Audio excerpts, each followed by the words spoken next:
सामान लिया उधर से। मैंने आप लोग के प्रेस बोर्ड बना दिया।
मेडिकल कहाँ से शुरू हुआ है?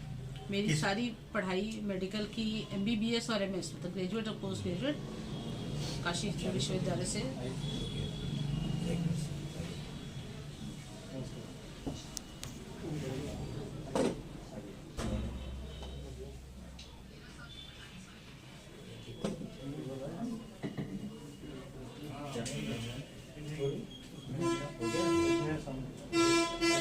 डॉक्टर साहब अपना परिचय आप बताएं।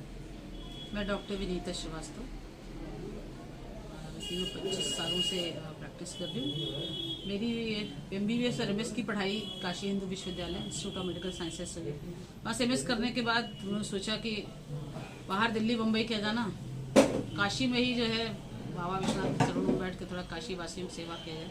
तो इसी उद्देश्य से ये फील्ड मैंने शुरू किया कि इसमें अपार संभावना है जागरूकता की, और कैंसर से अगर जल्दी डिटेक्शन हो जाए, जल्दी स्क्रीनिंग हो जाए तो काफ़ी मॉर्टेलिटी हम लोग की बच जाती है। क्योंकि औरतों में सेकंड मोस्ट ये लीथल है, सेकंड मोस्ट कारण है डेथ का। तो जितनी जल्दी हम लोग ढूंढ सके इसको उतनी जल्दी बचाव हो सकता है। इसका एडवांटेज ये है कि ब्रेस्ट एक बाहर ऑर्गन होता है, एक अंग है जो बाहर है, जिसको महिला खुद भी आसानी से देख सकती है।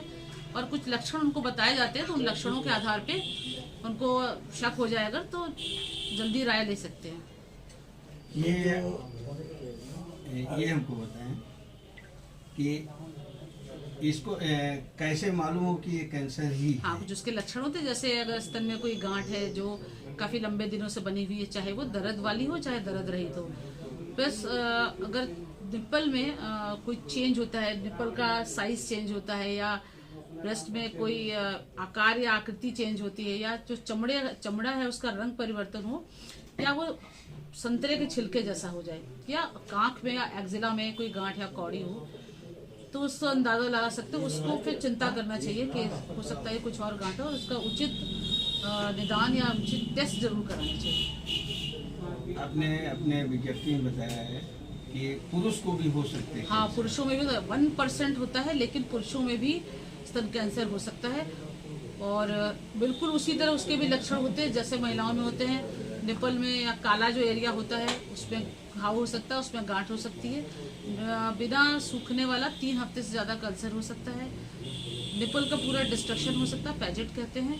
और उसका इलाज भी बिल्कुल उसी तरह होता है जैसे स्त्री का किया जाता है, महिला का। तो कैसे इसको कैंसर को रोकने के लिए कैंसर क्या आमजन क्या करे?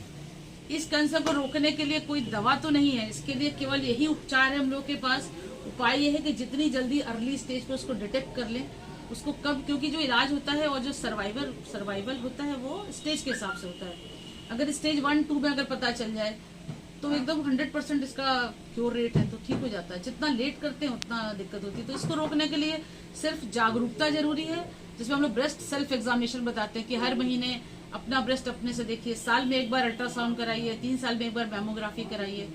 तो ये कुछ चीजें हैं जिससे हम लोग पता लगा सकते हैं। कुछ हाई रिस्क होते हैं, जैसे अगर किसी लेडी का विवाह देर से हुआ हो, पहला बच्चा देर से पैदा हुआ हो, या उसके बच्चे ही ना हुए हो, या घर में उसके नानी, मौसी, माँ, बहन किसी को कैंसर हुआ हो, जिसको जेनेटिक कहते हैं हम लोग, या वो महिला बहुत ही वजन ज़्यादा है, फैट है, एक्सरसाइज वगैरह नहीं होती है, या कुछ प्री कैंसरस बीमारियां होती हैं, वो अगर ब्रेस्ट में है तो उनको ब्रेस्ट कैंसर होने की संभावना होती है। तो इन लोगों को थोड़ा जल्दी अलर्ट हो जाना चाहिए कि हमको अपना देखभाल करा लेना तो चाहिए। युवाओं को क्या संदेश देना चाहिए?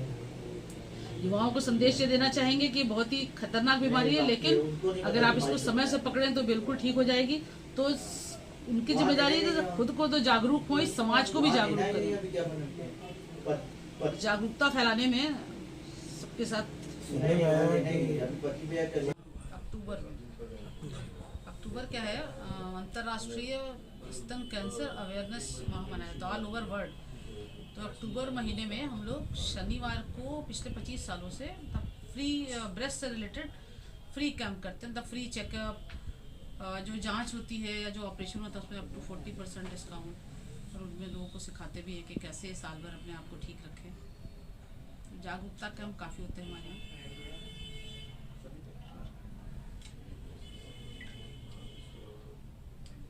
वैक्सीन भी कोई आता है जो हाँ, बच्चेदानी के कैंसर के लिए रोकने के लिए भी वैक्सीन आता है? हाँ, बच्चेदानी के, केवल बच्चेदानी के कैंसर का ही वैक्सीन अवेलेबल है। जैसे टीबी का सुनते हैं, पोलियो का सुनते हैं ना, तो उस बीमारी से बचाने के लिए, जो यूट्रस कैंसर है उससे बचाने के लिए वैक्सीन अवेलेबल है। तो अभी तो गवर्नमेंट जो है वो उस पर बहुत काम कर रही है। उसने फ्री स्कूलों में वैक्सीन लगवाना शुरू कर दिया, उसके लिए काफ़ी अवेयरनेस प्रोग्राम्स चल रहे हैं। तो 13 साल से ऊपर की बच्चियों को लगना चाहिए। 13 साल के ऊपर? 13 साल से 45 साल तक लगा सकते हैं, लेकिन उसका फ़ायदा तभी मिलता है जब शादी होने के पहले वो लग जाए। संभावना फिर आगे कम रहती है? बहुत कम हो जाती है, बहुत कम। तो एक ऐसी वैक्सीन जिससे कैंसर बच जाए तो ये तो बहुत ही थोड़ी महंगी है, लेकिन भाई आपकी बिटिया सुरक्षित चालू है। किया जाएगा जी। डॉक्टर साहब, सबसे पहले तो आपको